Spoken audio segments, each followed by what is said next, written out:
here, I had a lot of concern on different topics and I had no clue, but they kind of like read our mind and they know our concerns in main areas, and they covered all of the topics that I was like curious about and I had questions about. I like that as a newcoming graduate student, like learning what's expected of me.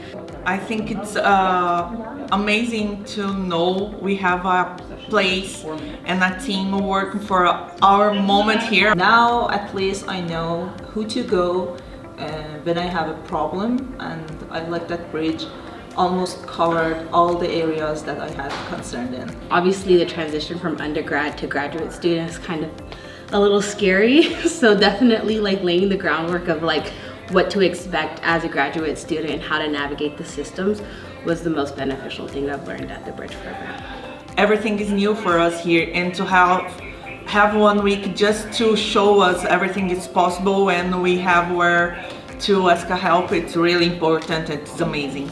My favorite part about Bridge was actually networking. You know, we are taught about the fact that networking is not just connecting with people, but connecting people with ideas, connecting people with opportunities. And Bridge has given us the opportunity to connect.